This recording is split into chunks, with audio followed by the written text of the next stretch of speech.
In a world where there are too many comic books to keep up with, one podcast has the stones to bring you all of your comic book needs, week by week, book by book. One epic show. You are now tuned in to Nerd Church Radio.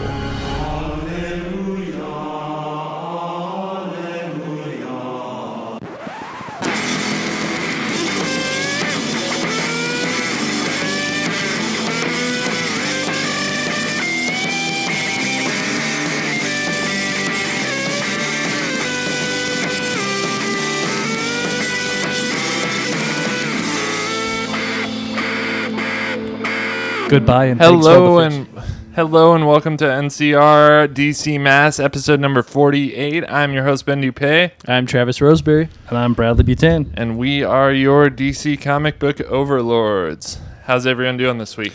Good. How are you? Good. Yeah, doing good. Yeah. Feeling good. Kind of recovering from my cheat meal yesterday. So still, I felt. What was that cheat meal? It was we have a chain here in Des Moines called Tasty Tacos. Yes, they are very tasty. They make like these tortillas that they deep fry and flour tortillas that they deep fry. And I had a Red Bull, which I haven't had in like 2 weeks, and I had some Ben & Jerry's ice cream. Man. And I woke up this morning and I actually felt like nauseous. I felt like sick to my stomach this morning. It was terrible. So I'm glad that I'm sort of recovered from that or whatever, and got back on track today, eating the meal plan and stuff. And I've lost 10 pounds so far. So that's definitely a good thing. And it's like healthy weight loss. It's not like unhealthy. I feel pretty good. Crash diet kind of thing. Yeah, for sure. So. Yeah. Hey man, the studio's starting to look a little more bare here. Yeah, it is, man. Yeah. It's going to be an intense couple weeks because we got to paint this place and deep clean it and move back into the new place. So just for fans too, we'll record next weekend, but then the weekend after we're going to be taking the week off to move the studio. So we'll probably have double the amount of comics to cover the following week because we'll still want to cover everything. So cool. How you doing, man? Doing great. Kiddo slept through the night this whole weekend, so I feel kind of tired, but like groggy tired, so it's a good thing. Yeah, it's like I'm not used to this much sleep. Yeah, I hear that. Yeah. But good stuff. How Very about cool. you, Brad? Oh man, pretty good. We kind of like the end of the summer. Sarah was yesterday, so took the kids to the science center, and my 7-year-old was in a fight with steps all day. Oh, and so we're going up the escalator, and we're on the top, and her shoelace gets stuck in there. Oh no! And so she's like, I'm standing right next to her, and she's got that "what the heck do I do" look. So I like ripped out. I was going to rip her shoe off, and I ended up ripping the shoelace, and my heart's going, and then it's like, boom, boom. I'm like, okay. And I'm like, kid, you are not allowed to walk anymore. I'm carrying you. You're on my back. You know, you're my Yoda today. Yeah. Speaking of Yoda, actually, they put out some pretty crazy announcements for Star Wars. So it's supposedly been confirmed that they're doing an Obi-Wan Kenobi solo movie, a Yoda solo movie, and Boba Fett solo movie. So all three throwback films. I don't know how I feel about it because I really wish they would do some original stuff. Like, I wish they would stop trying to throw back to old. I mean, like, I love these characters and I'll watch anything Star Wars, but I really wish that they would, like, maybe come up with something new or do something that hasn't been done, like Knights of the Old Republic or something like that. So yeah, I'm with you, man. I don't feel like I need a whole movie on Yoda. Yeah. I mean, you can put Yoda in the Obi-Wan about communication or something like that, you know, through the Force. And Boba Fett, there's just not really enough. I mean, yeah, he's cool, but he's like a novelty kind of. Right. I mean, he was not made until like the books and everything, because in the movies, I mean, he gets taken out and get thrown in a Sarlacc pit for, you know, a blind Han Solo, and how awesome is that of a character, you know? Yeah. But on the Star Wars note, how many days? 119 days until Star Wars: The Last Jedi. Wow. 88 days until the Justice League, and 74 days until Thor Ragnarok. That's awesome. There you go. There's Very cool. Yeah, so good stuff coming up. something that just came out. I know you've watched the majority of it, and I've watched all of his Defenders. Have you watched any of that, Travis? Nope. Not yet. Staying away from spoilers, I'm assuming. Yeah. No, go ahead. No, we won't have to. We won't spoil that for listeners because it's only been out for a couple days. But I will say that I watched the whole thing, and I thoroughly enjoyed it. I mean, I like all the Marvel Netflix stuff. I liked Iron Fist a little. It was my least favorite one, but I definitely, it wasn't my favorite. It wasn't a great show, but it was still, kind of dramatic type superhero stuff. Sure. So, I don't know. It was all right. Using our rating scale, what would you rate Defenders? Oh, man. I'd probably go Holy. I mean, Holy? That's how much I enjoyed it. I just... like for the fight scenes alone, man, they had amazing choreography, and they always do on the Marvel Netflix stuff. An awesome hallway fight scene. I mean, for me, it was a slow burn. First couple episodes, I was like, I don't, and then it picked up, and I'm like, all right, cool. This is what I was looking for. Yeah, how many episodes are there? 8. Yeah. Okay. Yep. And they are an hour long instead of 40 minutes long, so they're a little bit longer episodes, a little bit shorter number of episodes. So, and then I've been going back and rewatching Jessica Jones too, which is. Seeing David Tennant as the Purple Man is like he's such a great actor. Have you not seen Jessica Jones? Nope. So good. I don't know anything about it. David Tennant. Man, he was Doctor Who as well. Yeah, he was 9. Yep. Number 9. No, I'm sorry, 10. He was 10. I'm sorry. Oh, that's cool. He's 10. Or 11, depending on how you want to count the War Doctor, but I won't geek out about that. Yeah. But he was just signed on some new TV show with somebody else too, and I can't think of it. With the thing and the guy with the hair and he did announce David Tennant did announce that, or they announced that he's going to be coming back as Purple Man. Oh, really? Yeah. Okay. Yeah. And which is, we won't go into that because you haven't seen it, Travis. So I want to let you know how it ended. Do you know who else David Tennant is besides Doctor Who and the Purple Man? Who? Scrooge McDuck. No way. He is. Yeah, wow. He's the voice of Scrooge McDuck. He's such a talented actor. In the rebooted DuckTales. He's kind of like a character actor, like Donald Glover is a character. Oh, like absolutely. they can just fill any role, and just be a character. So he's also my favorite Doctor, if anybody cares. That I couldn't remember what Doctor he was. Matt Smith is mine. Matt Smith is definitely mine, but he was like the first guy I ever watched in Doctor Who. So we do have some DC comic related news because NCR is a DC Comics fan podcast where we talk about DC Comics, but we are also giant nerds and we like to nerd about other things too. I don't have a lot of news, so I'm not going to make this into a segment this week. I just kind of grazed the internet and skimmed off that top layer of news. Nice. Kind of like you skim off the top layer of foam on a coffee. I don't know. Anyway. Yeah. So solicitations for DC Comics. It looks like we are getting Tony Isabella ignites Black Lightning Cold Dead Hands. So Jefferson Pierce is having quite a year. He'll soon join the CW's superhero lineup with a greatly anticipated new show. And now we're happy to announce that he's returning to comic racks as well with a new 6-issue miniseries written by Tony Isabella, who originally created the character with Trevor Von Eden. Black Lightning Cold Dead Hands is written by Isabella and drawn by Clayton Henry Harbinger. However, don't expect a throwback to Isabella's previous time with the character. While the hallmarks of a good Black Lightning comic are all there, Jefferson's gone through some changes. He's still a teacher who works to be a positive force for his students both in and out of costume, but he's younger than he's ever been before, around 20 years old. He's also not married, and in a departure from the show, he does not have daughters. So Black Lightning Cold Dead Hands is coming out November 1st. That's a 6-issue miniseries coming from DC. I, for one, know nothing about Black Lightning, other than the fact that he is an African-American character that, that...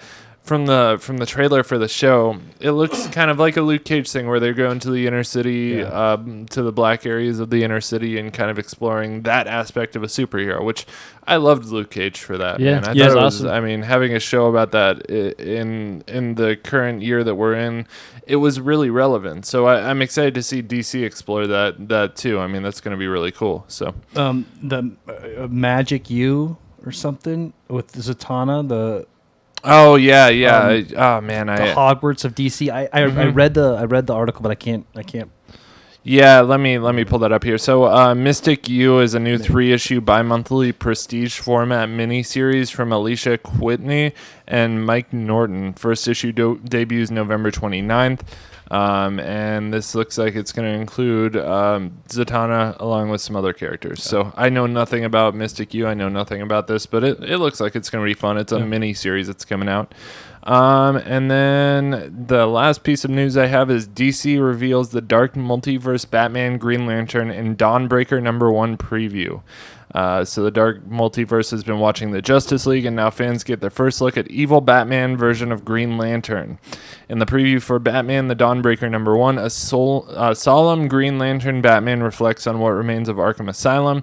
The scene flashes back to that infamous day Bruce lost his parents, because we haven't seen that enough, but takes a big turn where Bruce follows the gunman.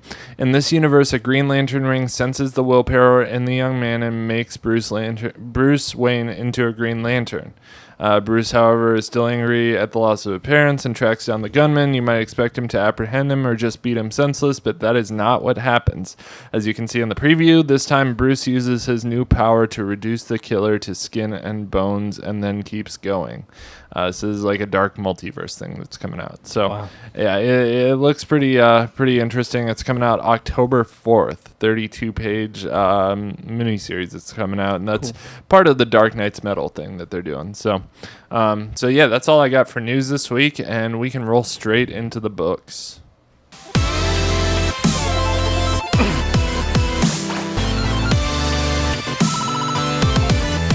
All right, so first off this week, we are going to be covering Dark Knight Metal #1, and I feel like that's probably the book on everyone's mind.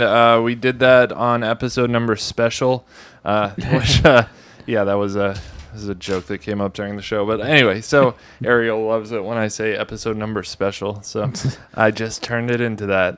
But anyway, Dark Knight's Metal #1. I figured we could talk about it on this show, a new group of people and stuff. So I'm just going to kind of recap this for you. It starts out on Warworld. The Trinity has been taken captive by Mongol and has to get out.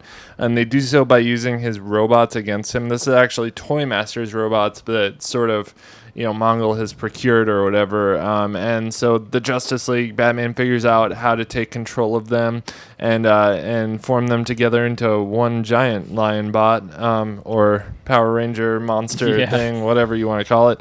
Needless to say, the Justice League escapes and gets back to Earth. And I feel like this was just... There's not really much relevance here. I feel like it's just, this is their last adventure, and they're kind of using that as a cold open to get you right back into this story. So when they get back to Earth, Gotham isn't quite the same as when they left it. There's a giant mountain in the center of Gotham City, and Soup spots a bunker inside of the mountain and sends Flash to check it out. The League goes in, and they find a group of 5 people in a pod.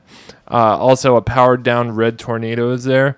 Cyborg mentions powering him up, but they just keep walking, so it's like Cyborg is like, I said I can power him up, guys, whatever. Like they're just like, shut up, Cyborg, no one cares about you. So anyway, then the Blackhawks come in, and the leader of the Blackhawks, who's also the former Hawk Girl, asks the Justice League to come with them, and they agree to. So they start breaking down she starts breaking down the whole bad guy situation for everyone a little bit.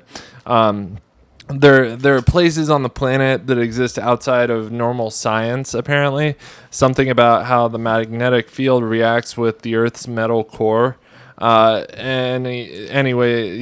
core music, she says the Maskira is one of those places, but there are a few others like Nanda Parbat.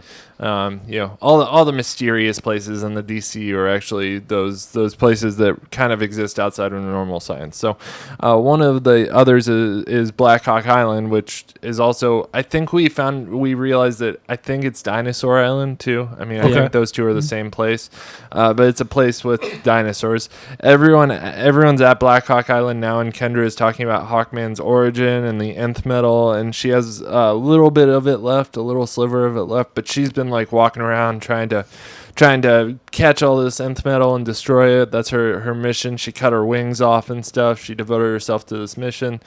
So I guess Hawkman was trying to investigate the nth metal, and he disappeared into the dark multiverse, and that's the last time we saw him.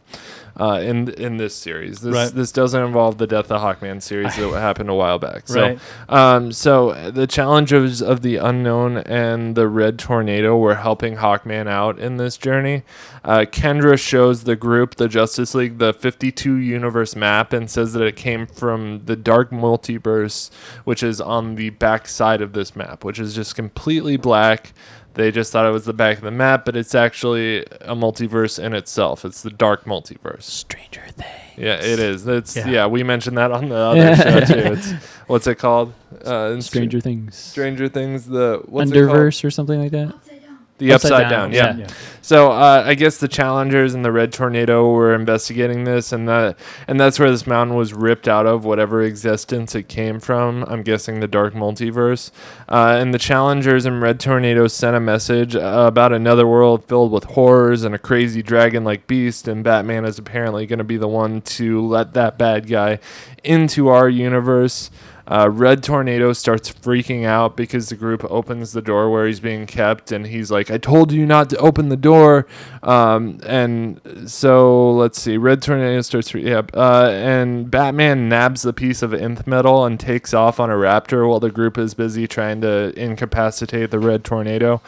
We get a page of Dr. Fate and another holy being having visions, and Plastic Man just chilling in his egg that Batman keeps in him, like he's silly putty. Yeah, So pushes him up against the newspaper. Does exactly. Yep. That's how he treats Plastic Man. That tickles. Oh my gosh, that tickles. So then we see Batman back at his cave. He finds the Journal of Carter Hall, which revealed itself after he brought the nth metal back. Through a bat symbol shaped hole in the floor, which what are the odds anyway? That's a trope. And then the Dream of the Endless, aka Sandman, shows up to say, "What's up, dude?" And that's it. That's all we got. So I feel like we kicked it off to a really strong start. Yeah. It was a very intense read. I took a lot of things happening. I took the beginning part to set the pace for metal because of the Power Rangers theme. Mm-hmm. That's kind of the way I took it. I'm like, okay, it's kind of like putting that in my head. So like the whole time I read it, I was thinking like, okay, what song is this about? Like what metal? Am I playing in my head? I feel like it's just all things ridiculous and overdone, right. And like Batman riding a dinosaur, Batman with battle axes. This whole series is just going to be like flamboyantly ridiculous shit, and it's going to be awesome. I love it. Yeah, there doesn't seem to be a common thread here at all. It's just like random things all happening at once. But yeah, well, there is. I mean, there's a big prophecy of Batman sort of being the bad guy. And Batman's going to be the person to let this bad guy into our universe, and this was prophesized way, way back when Hawkman and Hawkgirl became Hawkman and Hawkgirl. So, what song would you consider like the soundtrack of this issue? Of DC metal in this issue? Oh, I don't know, man, because I'm not really versed on metal, but okay. I would think it would probably be like a Dragon Force song or something ridiculous. I was thinking like Holy Driver or something. Yeah, some crazy ridiculous metal song. So Travis, no idea. You aren't a metalhead. Nope. So what did you think of the issue? I love the art. Yeah, I love Capullo. It's Capullo, and it's just crazy enough of a story to be good for Snyder, because I love the Snyder Capullo team up. It's just I don't get what they're going for here. It's just it was so heavy to read through and like try to follow and stay with, but I liked it. I mean, it worked for me. So I don't know. Maybe I'm just because I'm a fanboy of the two and they're finally back together again. But I mean, it seems like they're going back in the vault and pulling out these random characters that we haven't seen since early 52 or in the 52. Because I don't remember seeing Red Tornado in anything in Rebirth so far. No, he hasn't been in Rebirth at all. I haven't seen. What's the other one? Oh, Doctor Strange has only been in the Dr. Blue Fate, Beetle. You mean? Is it Fate or Strange? It's Fate. Fate. Doctor Strange is Marvel. Yeah. Sorry, yeah. No, you got okay. me. I see Jessica Jones out of my left eye. Yeah. Sorry. No, so Dr. Fate and then I've got When what he I has appear to be Steel is underneath. Yep, that was Steel. Yeah. Dr. Fate had his own mini series that kind of bridged the gap between Rebirth and New 52. Did he? It was one of the few ongoing series that happened during the transition between, and it kept going. So when Rebirth started, they were on issue like 15 or something, and they kept it going until like 24, I think, or something like that. So those numbers aren't correct, but it's roundabout. Oh, so. you're gonna get some hate mail. Yeah, well, we did earlier this week. So Well, we got Steel there, and then and then Sandman comes up out of the middle of nowhere. So I don't know what we're. And this is the looking new. at. This is the new Sandman. He's not like the original Sandman. The Actually, gas mask Sandman. yeah. During the whole Sandman series, this guy was like a baby. Yeah, we did kind of a comprehensive history on him on the episode number special. Yeah. So, Okay. but you know, he is the current Sandman. So, so yeah. What did you think of this issue, Brad? It was good. It was just fun. It was just awesome. Mm-hmm. It was one of those things that I just try not to think too hard. I did like the 52, planets in the multiverse, kind of like the new 52. Yeah, I mean that's that's what always it's from, been the thing, right? That when they started New 52, that's when they created the 52 planet multiverse. Yeah. So The only thing that I stopped myself and was kind of chuckling at was, when he brings back the little piece of nth metal to the cave and he's examining it, and then the bat symbol appears on the floor in his own house. I was thinking, what happened to this actually happened in the real Dark Knight series of movie trailer, Christopher Nolan. yeah, He would have been so screwed because he burned the whole place down. He would have never found the yeah, the I book. know, right? Yeah. Oh, crap, Carter. Yeah. Damn it! There's I some burned my house, John.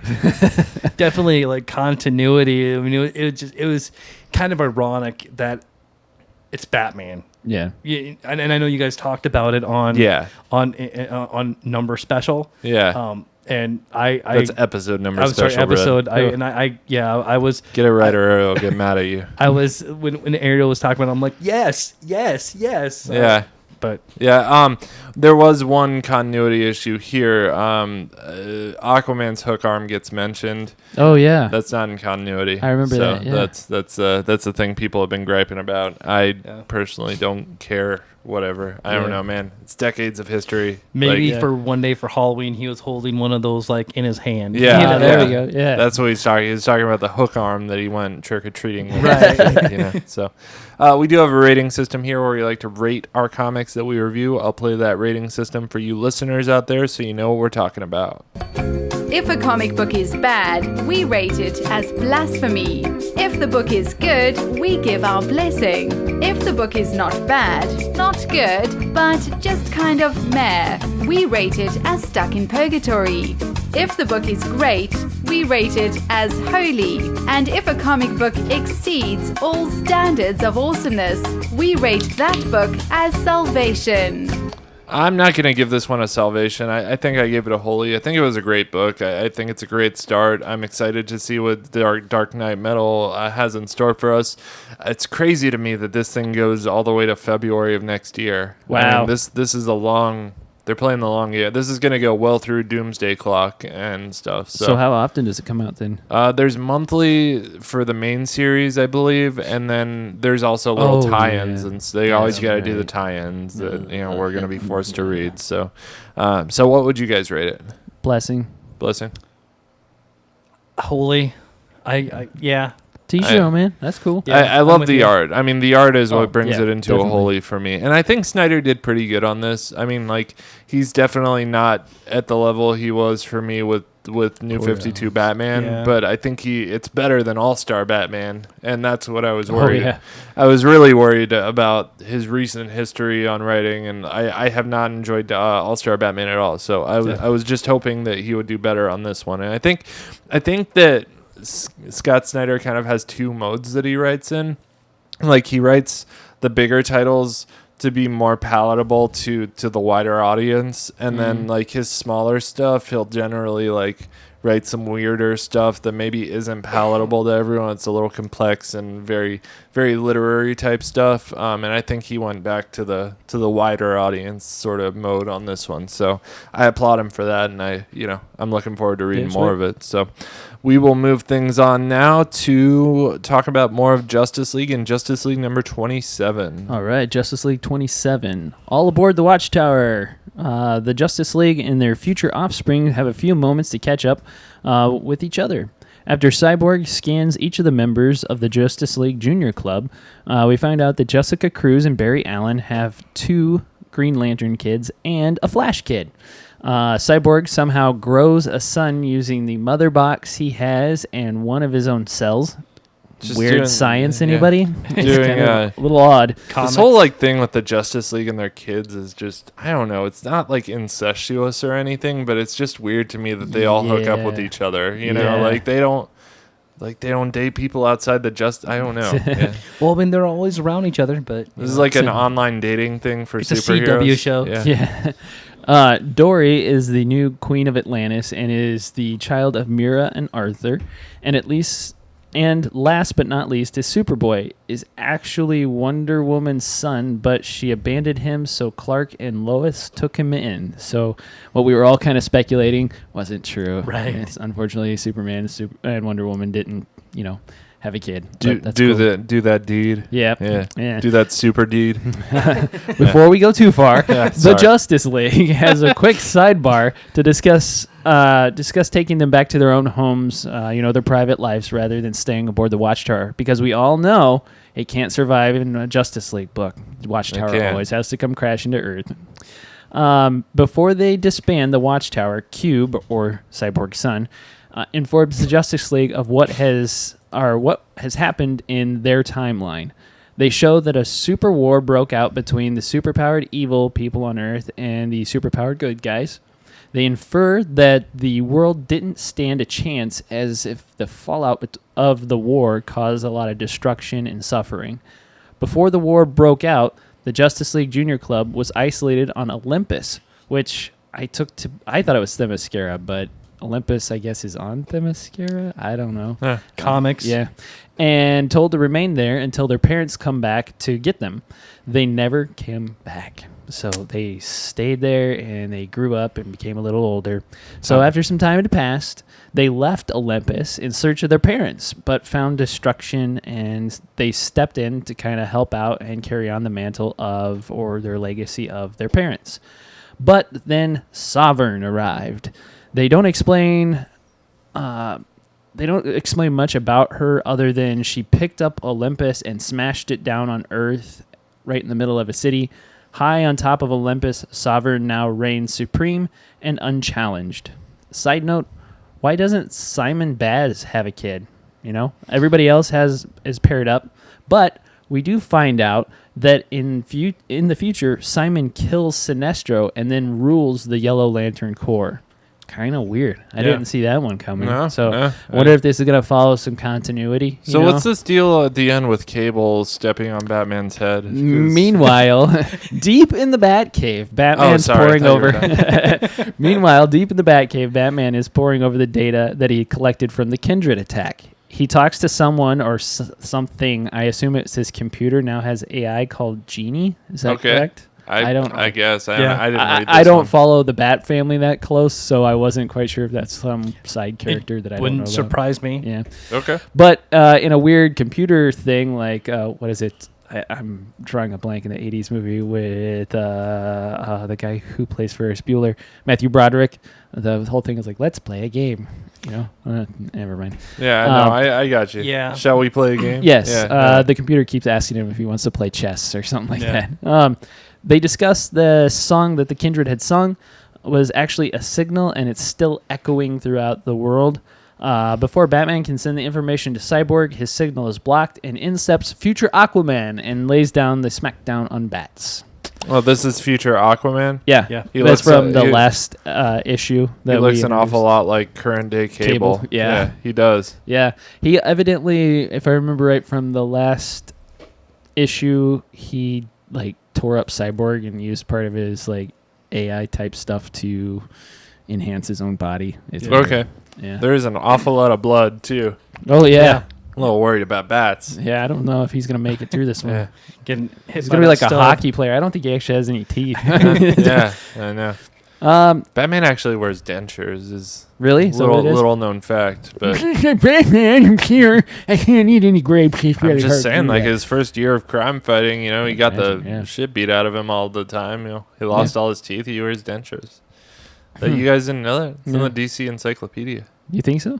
Really? No, it is. Oh, really? Wow. God, you are so gullible. I got you. Really, I man? fell for it too, man. You, Oh, you God, put on that you super guys- serious. Yeah. I'm like, did the- get it out. Get the Ariel knew. encyclopedia out. She was. This is my truth teller back here. You just look at her, you'll know if I'm lying or not.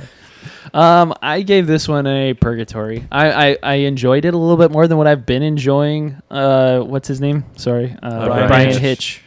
But at the same time, I'm like, I know where this is going. It's crazy future. Try tied into the first step. I don't know. Yeah, it's some Tron legacy actually. Yeah. What'd you guys Tron. think? I didn't read it. Okay. I have not really been. I've kind of checked out of Brian Hitch's Justice League. So. I liked it. I know you liked it. Yeah. Yeah. I like this. I like the future kids thing. I'd say blessing Okay. for me. That's cool. I'd like to know who the father of Hunter is, the Wonder Woman kid, and Yeah. what would make Wonder Woman like ditch the kid. Well, they kept inferring that it was because he wasn't a girl.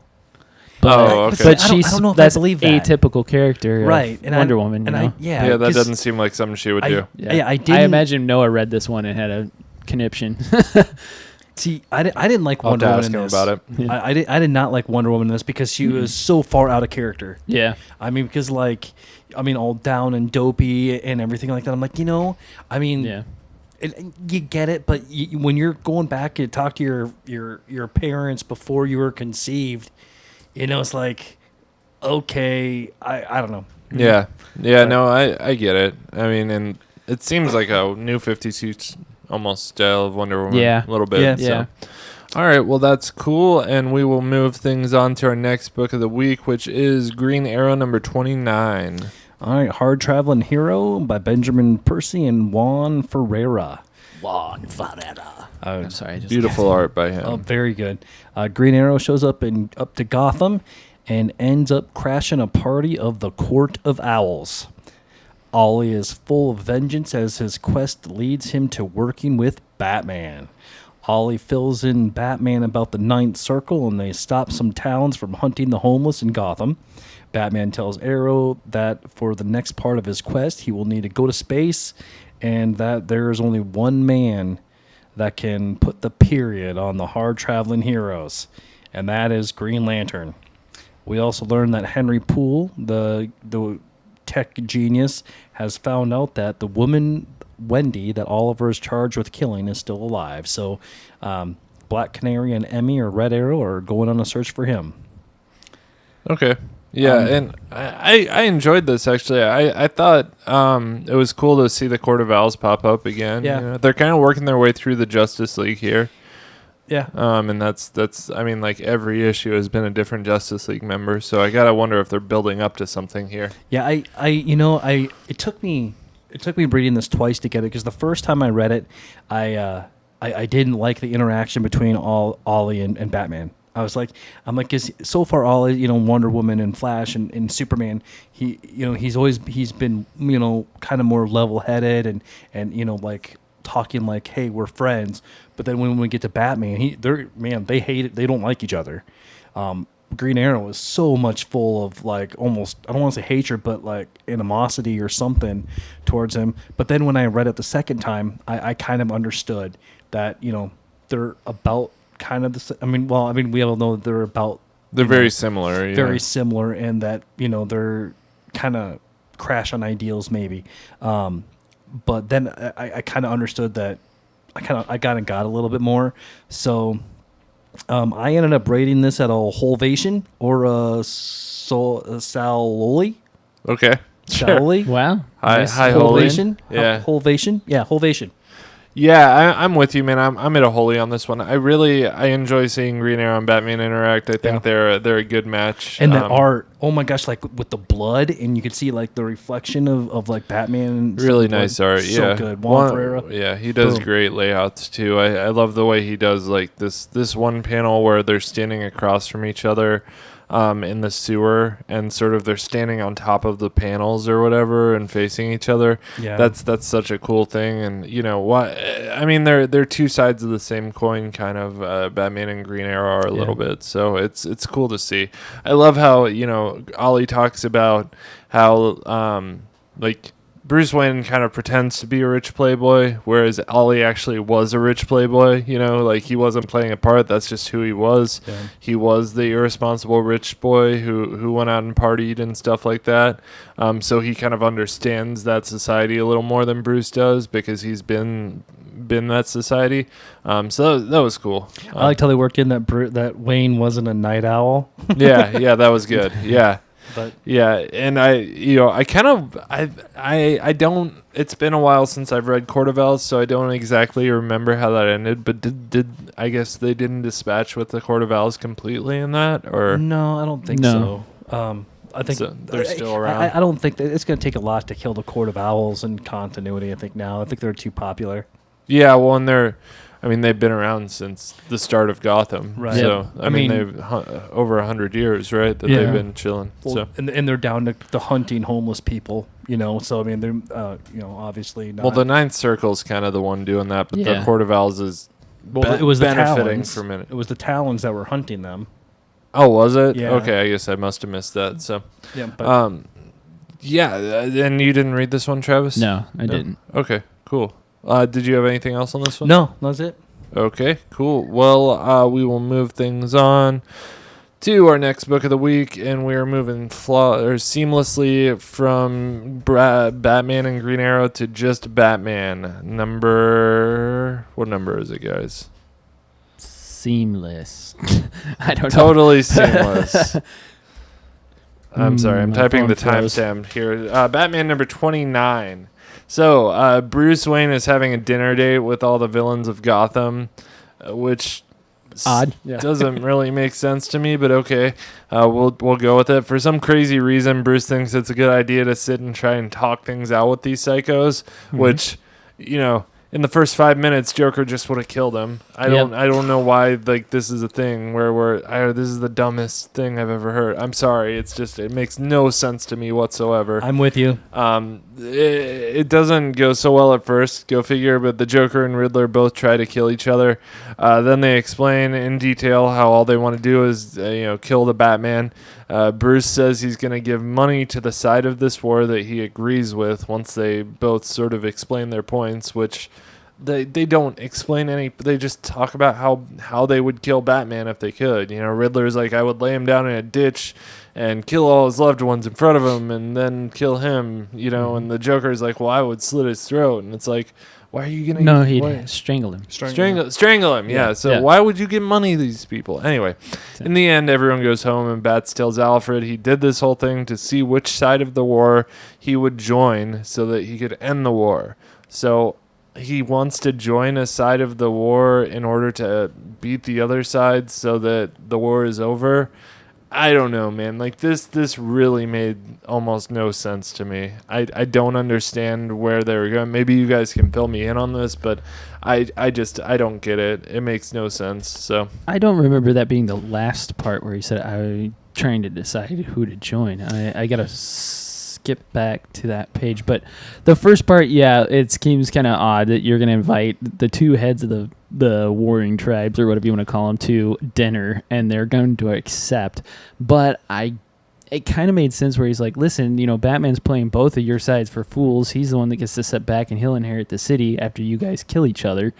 And then he's like, but if I give whoever makes the strongest case, $1 billion or something, something like that, then he's kind of playing one off the other. If they kind of join together, then they realize that Batman's the bad guy and everything. Yeah.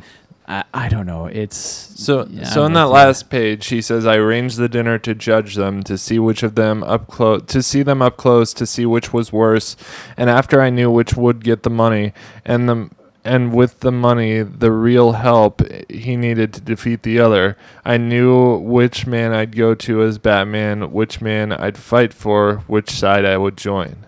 So, I mean, he's basically saying, like, at the end, like, I arranged a dinner to judge them, figure out which one was the worst side, and join the other side, give them money to end the war. I don't get this, where, like, you know, people are still going to die if you join one side of this war. Like, both of them are psychopaths that want to kill people. You have to pick the lesser of two evils kind of thing. Yeah, I guess. That's the story. I don't know. I didn't like the dinner thing either. I felt I would think that Batman would do detective work to figure that out himself. I don't know. I don't know. But then I'm like, okay, he's going to join the Joker because the Riddler is barely in anything anymore. And that's his big grave mistake, was joining the Joker in the war of jokes and riddles, or so, you know. Yeah, man, I'm not sold on this. I know I've liked a lot of Tom King stuff, but this is just, it doesn't make sense. It doesn't seem right. If the Joker and the Riddler and both of their gangs showed up to some billionaire civilian's house to have dinner, there is no part of me that thinks that billionaire would survive, or that they wouldn't try to kill him, like, immediately. Yeah. I mean, so I don't know, man. There's that one little page where Joker picks up the knife and throws it at the Riddler, and he catches it. But I was like, that's totally Joker right there. But I think you'd overthink that and be like, give everybody sporks, you know? You know, Yeah. Even a spork in the hand of the Joker is a little dangerous. Yeah, right. Yeah. Especially like if you're gonna have both sides in one place at one time, wouldn't like Batman, Bruce Wayne, whatever? Hey, everybody's gonna come here, bomb the crap out of Wayne Manor. You know, all the bad guys are dead. Gotham's gonna be safe for the but rest Batman of the doesn't continuity. kill Batman people, doesn't though. kill, yeah. Yeah.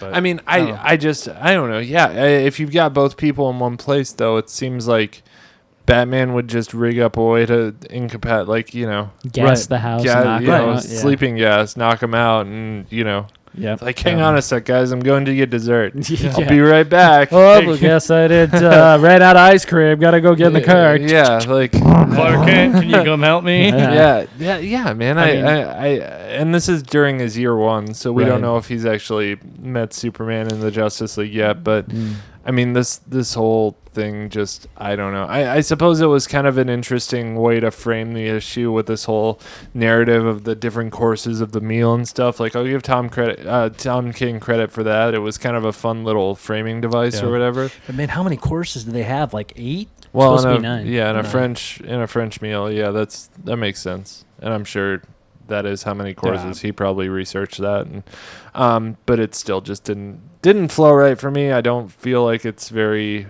within the parameters of those characters. So I am giving this one a purgatory. And honestly, the War of Jokes and Riddles is in purgatory for me as a series. I'm just not having fun with it. Agreed. So, yeah.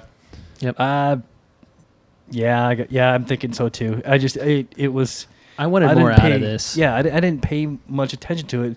I mean, you come up with something like the War of Jokes and Riddles, and man, that's pretty awesome Sounding. title. Yeah, Yeah. sounding, and then this is what we're getting. So It Yeah. just feels like he doesn't know the characters very well. Yeah. Like, I don't feel like I'm reading the Riddler and the Joker right Yeah. now. Yeah. I feel like the Joker is so different than what he's being portrayed here. And if you're gonna do something like the War of Jokes and Riddle, man, this is where you have a mainline War of Jokes and Riddles through Batman, and then you come up with a Joker miniseries and a Riddler miniseries and bring it all together. Yeah, well, we've said before that I think the War of Jokes and Riddles is too big to be contained in the Batman story arc. I really think it deserves to be its own miniseries with, like, this is one where I would actually read the tie-ins and stuff to see, because it's a war, you know, so there's a lot of sides to it, and I would read a Deadshot miniseries. I would read, like, a Villains miniseries, or, I'm sure the Bat Family is in there somewhere trying to hold down the forts and stuff too. So I just feel like it's too small of a story arc to contain something like this. Yeah. So we won't spend any more time on that, though, and we will move things on to a review that I'm very excited about. Me too. Superman number 29. Listeners of NCR, let me introduce myself. I have been around for eons. I arrived shortly after the events of the Big Bang. Here on this small planet, I was born alongside greed, rage, love, compassion, and hope, and last but not least, will. I am the thing that goes bump in the night. I am the hesitation in every step. I am catch in every throat. I am fear. I am parallax. Yes, for eons I have grown powerful by absorbing the fear that every living being generates. With my help, of course. I once possessed the being known as Hal Jordan and grew powerful, but shortly after his death I was trapped until the Krogarian known as Sinestro formed a core centered around my power. I grew powerful, spreading my fear across the galaxy with this core. But in an amazing battle, most of my powers were stolen and I was lost in space. Until now, I made my way back to the planet where I was born, and I have found a way to grow strong again. It's simple, really. My greatest strength is the unknown, so I will use that to my advantage. All I have to do is find a child. Yes, children are easily persuaded and give in to fear readily. I will use one of my hosts, and the child, known as Zeke, will do very nicely. I will then go around under the cover of darkness and collect other children. This will cultivate greater fear in the children's parents, and I will regain all of my powers. This planet does have a drawback, though. It has a Kryptonian. This alien would serve as a most wonderful, powerful host, and is nearly indestructible. Unlike Sinestro, though. However, he will not easily be possessed. I must trick him, but how? Oh, I know. His greatest weakness is that he cares for everyone and would sacrifice himself to save others. That's it. I will threaten the life of the children and the rest of the planet unless he gives himself over to me willingly. Success! I have done it! But wait! Someone else has arrived. Sinestro survived his battle. I will not let him trap me again and chain me down like a dog. Inside this Kryptonian, I am unstoppable.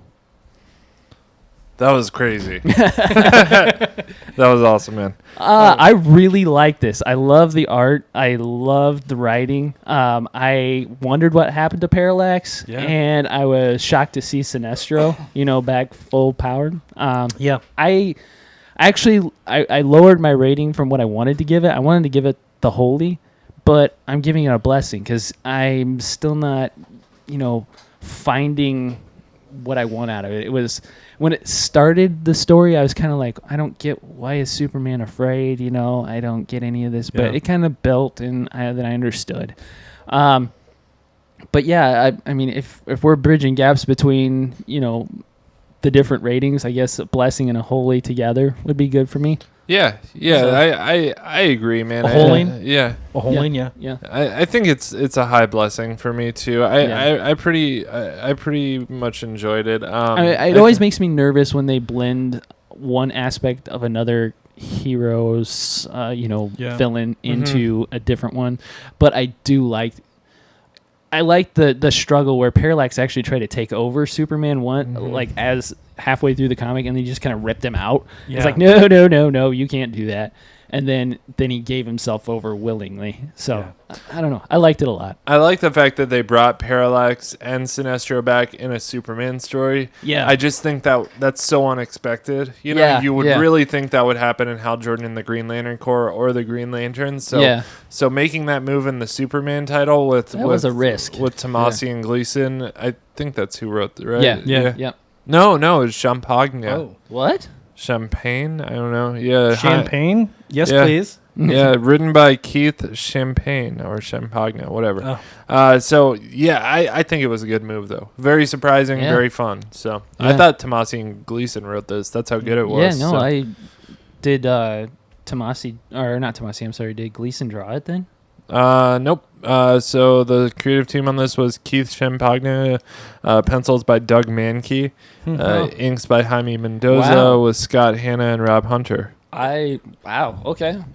Got me, man. It was good though. I liked it. I did too. I like how much how cool Superman was all Yellow Lantern. Yeah. They did give special thanks to Tomasi and Gleason, so maybe they consulted on it or something. Maybe, yeah. But yeah, I mean, I actually would go up to Holy now that I know that it wasn't Tomasi and Gleason, because I hold them to a higher standard. I think. Yeah. No. I'm gonna stick with the blessing because I can't wait for part 2. Yeah. But it was really good. I liked it a lot. Yeah. Definitely a book that I'd suggest for somebody to go out and buy. I mean, you don't need to know a whole lot about it. No, I mean, not really. as a Green Lantern or Yellow Corps fan, it's kind of neat to see Sinestro back, and it's kind of neat to see it at the very end where he just pops up. And I always envisioned Sinestro, since he's such a commander or commanding lead to even the fear entity itself, he kind of treats it as a dog on a leash. And you see this giant entity that looks like a giant like dragonfly type thing, and he's never scared of it. He's always like heel, and he like pulls it down, and he's like, you will be, my dog on the leash kind of thing. And to see Superman be absorbed by the parallax entity, and then Sinestro behind him doing that basic same thing, like heel Kryptonian kind of thing. It was neat to see that. I liked it a lot. I cannot wait for the smackdown between Sinestro and Superman. Yeah. Oh, that's gonna be awesome. Yep. Yeah, it is. I'm very excited. How long does this run for? Do we know? I don't know. Yeah. Well, this is part 1. Oh, I'm so- holy. I'm at a holy on it, I guess. Yeah. Okay, cool. Yeah, I was just looking to see. As long as they don't have to stop and go on vacation again, it's, Oh god, yeah. Please no more of that. So, cool. Well, yeah, I'm at a holy on this one. I really enjoyed it. So, we will move things on to our next book, which is Nightwing number 27. Written by Tim Seeley and art by Fernandez. Spiral is on the hunt for Huntress and Nightwing. Nightwing calls the situation they find themselves in a sucks donut, and just when they think that there's no more hope, they find their saving grace in the form of an Ariana Grande song. Side note, an Ariana Grande is not something you can order at Starbucks. It's not? I Nope. thought it was. Nope. Okay. Must be However, on the dark menu. You can't order an Ariana Venti though. Oh, nice. I like Yeah, it. yeah. however, being a father to a 14-year-old girl, I do concur that it is annoying pop music. Okay.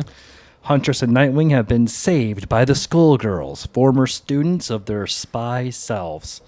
Here they find another Tiger, which is one of the Spiral agents. Back in Bloodhaven, Mouse is getting her Catwoman on and is getting some information from Roland Desmond. Yeah, you remember that jackal, right? Sean the Defacer and Pigeon are considering taking out a statue, and just when they think the show is about to start, they spot a mouse climbing up the side of a building. And that was it. Okay. What'd you think? It was a TV show. Okay. To me, it was just it was good. I like the whole Spiral thing. It's an interesting story. I mean, I go Blessing. I mean, I paired it with I'm pretty sure I was eating Honey Nut Cheerios at the time. That's Shocker. Yeah. Right. Although I'm so I do need to try something new. So any suggestions for Oh man, I don't know. I don't do cereal anymore. strawberry Cheerios? If you're reading Justice League, I'd suggest Fiber One so you can pass right to Yeah. Sorry. Hi-oh. Sorry. I like it, but yeah, it's good. That makes sense actually. I think that's a good tip for our listeners. So. Yeah, I didn't read this one. I've been off Nightwing for a while though. Yeah. So Yeah, I'm waiting for. I don't know what I'm waiting for with Nightwing. I like the team up of him and Huntress. Actually, I do know what I want in Nightwing. I want Batgirl to come to Nightwing, and I want them to get together. That's what I want in Nightwing. yeah, that makes sense. I mean, the art's good enough on it or whatever. Yeah. I mean, it's an intriguing book, but it's just not what Grayson was in New 52. Yeah. And not, until it gets back to that Grayson, I'm not. They're not gonna have me. So Yeah, I mean, I didn't spend a lot of time overthinking anything in the book. I didn't know, and I don't know if they even said it before now, but Mouse is one of the runoffs. She was trained by Catwoman, which I didn't know. But there again, cool. I didn't care enough to go look either. Yeah. Look anything up. So. All right, cool. Well, we will move on to our final book of the night, and that is Green Lanterns number 29. And in Green Lanterns 29, Simon and Jess are training for the first ever Green Lanterns, years and years at the beginning of existence. And it's not going so well. So none of these new Green Lanterns are cooperating with them. They all have their reasons, and I'm not going to go into every minuscule reason, but they're all just basically have their own agendas. They're all like, I don't want to deal with all this Green Lantern crap. It's none of my business. I'm not going to get anything out of it. I don't want to do it. So everyone's arguing. Simon gets frustrated enough that he tries to force the Green Lantern ring shards that are like kind of stuck in his arm. He tries to force them to act as a Green Lantern ring. Then he experiences Emerald Sight, and Simon sees Volthoom destroying the Guardians' home planet, or what he thinks is their home planet, or what I perceive to be their home planet. Don't know if this is in the past, present, future, because the Emerald Sight, that's just how it works. Sometimes it's future vision, sometimes it's present. You just don't know. So Simon tells all the trainees to cut the shit and come with him. Basically, just stop being a bunch of babies, and if you're not going to come with me, then get out of here. I don't need you.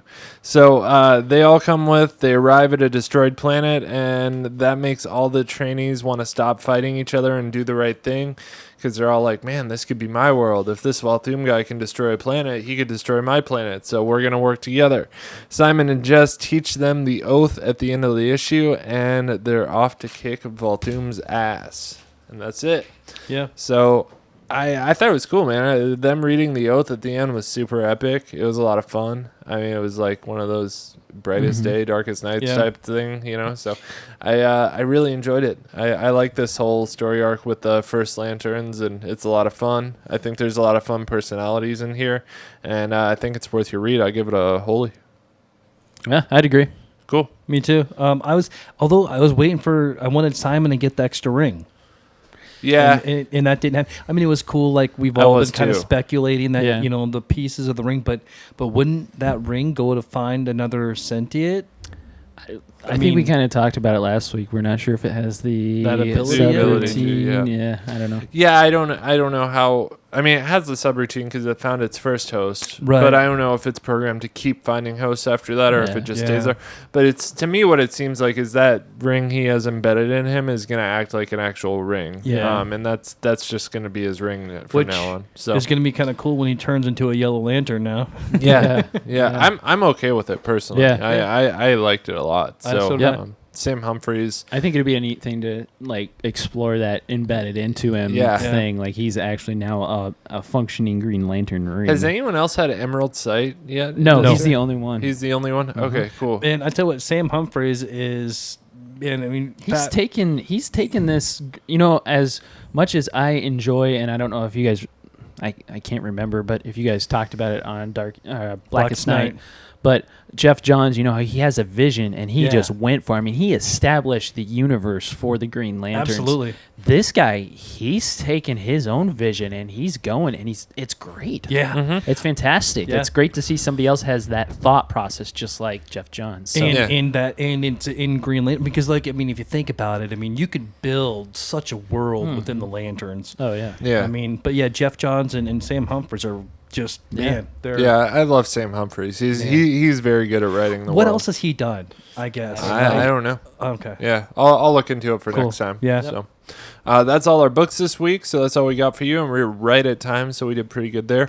If you want to help support the show, help us keep the mics on, you can find us at patreon.com/nerdchurchradio, or you can give us a one-time PayPal donation at nerdchurchradio@gmail.com. You can also write into us, and we might read it on the show. Write in at nerdchurchradio@gmail.com. We are on all forms of social media at nerdchurchradio, Facebook, Twitter, Instagram, all that.